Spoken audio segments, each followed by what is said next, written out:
Not a matter of if, but when crisis will rock your world. I'm Roshini Rajkumar, crisis strategist, licensed attorney, and host of The Crisis Files. In each case file, we bring you new ways to look at current dilemmas. When the worlds of law, neuroscience, and artificial intelligence merge, we gain breakthroughs. We may also have breakdowns. Professor Francis Shen works at the intersection of these worlds in the quest to improve understanding and legal consequences. He's here for the case file I call Brain Stories. Professor, you direct the Shen Neurolaw Lab at the University of Minnesota. You say every story is a brain story. What do you mean by that? The motto, every story is a brain story, captures the reality that all of our deepest fears and emotions and hopes and dreams are facilitated astonishingly by chemical and electrical communication between these little cells, billions of them in our brain, and their trillions of connections. And I'm a law professor, and the reason that I care about the brain is that it turns out the law cares about the brain too, even if we haven't used those words. So the two pillars of our lab, and the reason we have that motto, on one hand, pillar one, everything we do is facilitated by these chemical and electrical connections. And that's like Neuro 101. There's nobody in science who would disagree with that. It's mysterious, but they'd say, all right, that's where it starts.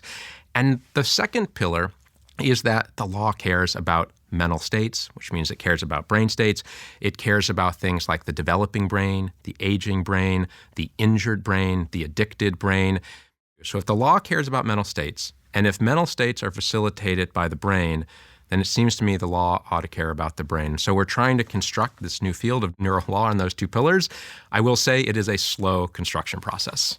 So some of the reason I wanted to talk with you today is because obviously the real world reality of what happens when someone who possibly has Alzheimer's or is neurodivergent and is in a situation that maybe isn't quite made for them or reacts in a way that, quote unquote, a neurotypical person would react, or someone who doesn't have Alzheimer's would react. And the law hasn't quite gotten to the level where everyone's on par or parity is out there for them. So that is what I wanted you to help us dissect today. The trajectory and the timeline of understanding about the mind and the brain is really different than the timeline of the law. So the law goes back centuries, thousands of years, Hammurabi Code, on down to our law that we have here in the United States. And so the foundational doctrines in all areas of law that we teach our law students were established at a time when we knew next to nothing about the brain, and what we did know was probably wrong, or at least not complete. The Society for Neuroscience, to give just one example, is only about 50 years old. You know, like we've had golden gopher's footfall for twice as long as we've had really rigorous neuroscience research.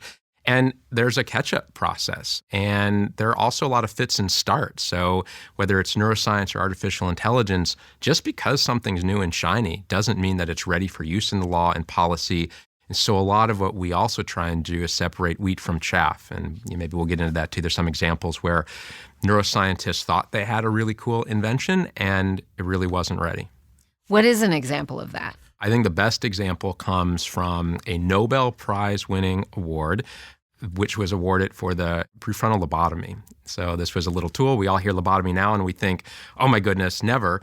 But Egas Moniz, Portuguese neuroscientist, won a Nobel Prize for the award. And at the time, places like the Yale Law Journal thought it would be a really important cure for criminals and would be used regularly in criminal interventions. For this procedure. Absolutely. And thankfully it never was, but you can see the logic, which somewhat frighteningly is like what I just said. Hey, we're learning more about the brain. Maybe the things we're learning about the brain and the ways that we could intervene with individuals could improve the law. That was the logic then. It's the logic now, but that logic breaks down if the science isn't ready. And so we have to be really rigorous to ask, how did you do the science? How would it apply in law? Would it help some or all? And that's a lot of what we do as well. Yeah, that makes me think of Frankenstein movies and things like that, which Sure. Those are movies. But, knowing that humans might come up with procedures that seem absolutely a breakthrough, but then it could be a real breakdown in what's going to happen if you use them and put them out in society. And we're already doing some amazing things in clinical treatment. Like right here in Minnesota, Medtronic is a leader in deep brain stimulation, for instance, for Parkinson's disease, treatment-resistant depression. It's transforming lives. And it is surgically implanting an electrical device in the brain, which is pretty space-age. There are hundreds of thousands of people walking around with these devices, safely and effectively improving their lives. But it raises a lot of legal questions, especially as this proliferates, as we gather more information. AI is important because, all right, we gather all this data about how the brain is processing information. We might not be able to make sense of it. Our limited human understanding, we bring in our AI models, and suddenly we're able to piece together some things, and we maybe move from science to science fiction pretty quickly. So when you talk about that, the Medtronic device, so it's in someone's brain, and what is it doing for them? Or do they have a certain condition, and that's why it's in there? So there are a variety of conditions, a relatively small number compared to the full range of mental disorders or brain injuries. But what it's trying to do is identify, for instance, if it's a seizure disorder, when the volcano will erupt, to use an analogy, and to prevent that through electrical signaling with the right circuitry. So that's one way. With Parkinson's disease, it's trying to facilitate connections in the brain that have broken down for other reasons, to facilitate the right type of motor movement, so that instead of someone's hand shaking when they drink a cup of coffee, it's more stable. There are already examples, say, with Fitbit, where a defendant has said, oh, I wasn't there at the time of the crime. I was sleeping. Well, let's check your Fitbit data of what you were wearing or your Apple Watch. Does it confirm that you were sleeping, or does it show you had a high heart rate activity? You can imagine that sort of thing happening in the future with this data collected from brains. So that's a future that's coming. It's not here quite yet. There are some other places where, neuroscience is here and now. Where are you seeing when someone is actually in a courtroom and some of this plays out, whether it's the research they've gotten from one of your labs or just as all of these worlds intersect? We're seeing it in a number of places. One is that, including in Minnesota, there's been, over the last couple of decades, a lot of attention to the science of memory and eyewitness memory. And the punchline is that we don't remember as accurately as we think we do. And there are a lot of reasons for that. But the law is really privileged eyewitness memory, and a witness gets up and says, I saw that car drive this way, or I know for sure it was that person. Do they really know for sure? Were there some biases involved? So both psychology and neuroscience have helped to reform some of the rules around evidence. They've also really been influential all the way up to the Supreme Court in changing the way that, as a group, we sentence juvenile and young adult offenders. And there's been a tremendous amount of work on the developing brain, both from prenatal through mid-20s. And the Supreme Court has cited some of that neuroscience research in making it unconstitutional, for instance, to have the death penalty for those under 18 and to have automatic life without parole for those under 18, even those who commit murder. It's just fascinating. And you can see, as you're describing these examples, it totally makes sense. But it also took someone to figure out how all of that intersected and how we can put all the research in for good. Yeah, that's right. And the toughest challenge is to individualize this work. So the adolescent Supreme Court cases were group-based, and it was much more solid footing to say, well, as a class, 17-year-olds seem to have some of the less developed circuitry than 37-year-olds. But it's much more difficult at the individual level for, say, the criminal system to figure out whether an individual really just had a bad night or whether their brain is processing information in a way that's really a public safety hazard. We have a tragic example here in Minnesota this week of someone who was especially inebriated and drove into a restaurant and killed some people and had a litany of prior offenses. And I would hope that in the future, we would be able to be much more individualized and would utilize some technology so that sort of thing didn't happen. Like, all those red flags are there saying there is something about this person's brain, the way that they process information, their reward system, how they sort of confront alcohol in the world, that isn't working in a way that's safe for everyone around them. And right now we just guess because the brain is a black box, the skull is hard, we don't look. And of course, if we rely on an individual, they're always going to say, I'm fine. I always go, just a bad night, just another bad, I'm good. Judge, Your Honor, I'm fine.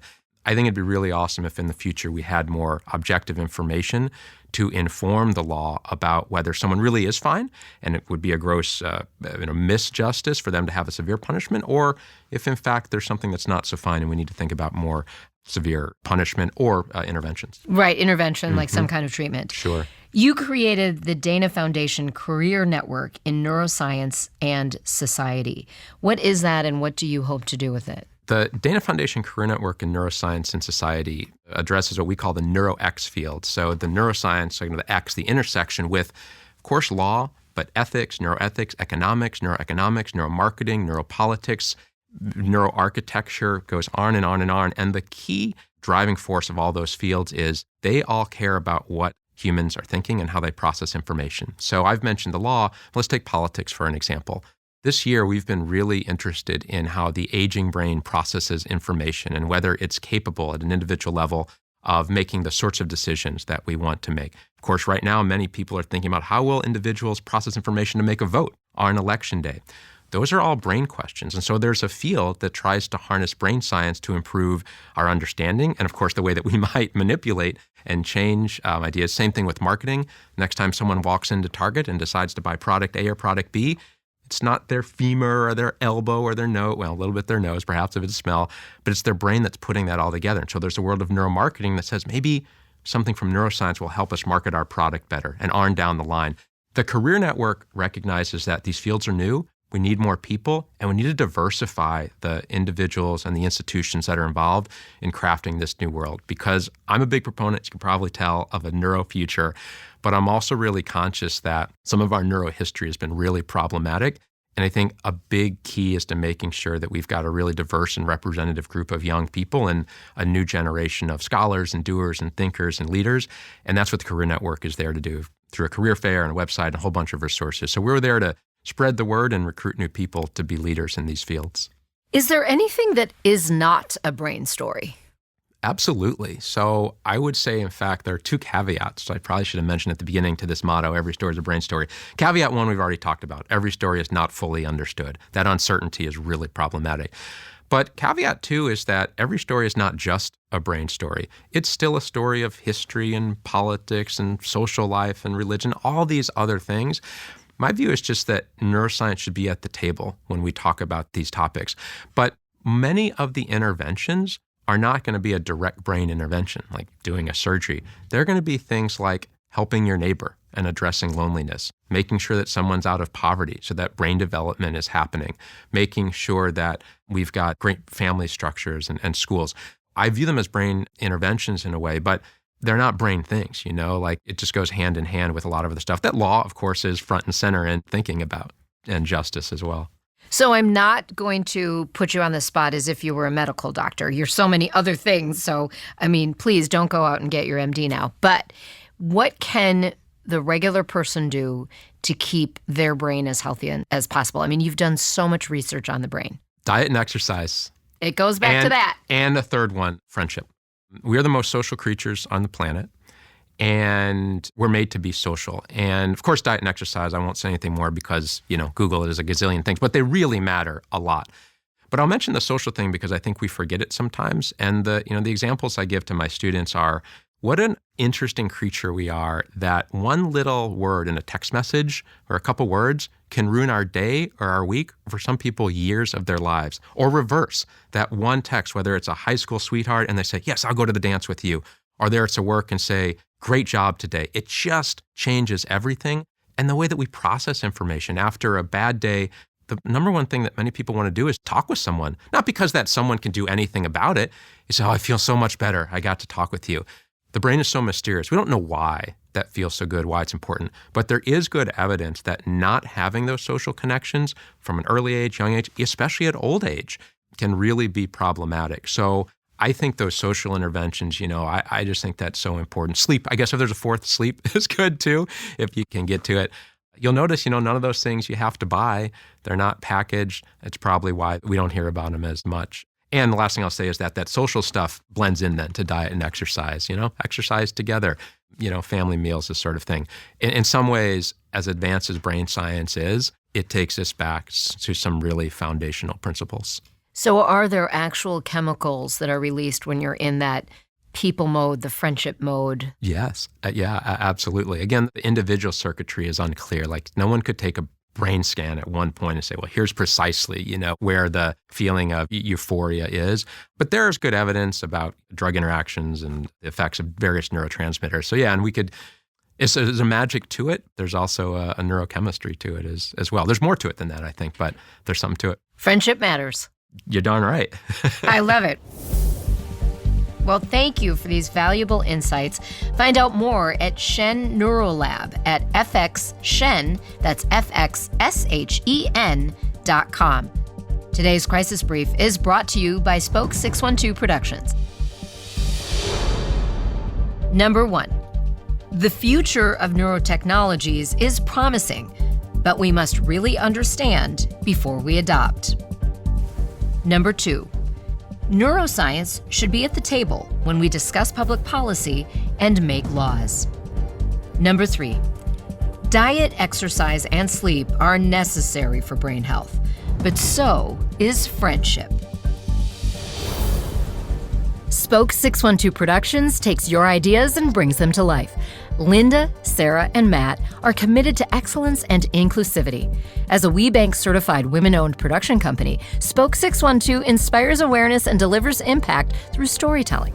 When you put your project in their hands, Spoke 612 draws on their own talents and experience to ensure they tell the best possible version of your story. Visit their portfolio at spoke612.com.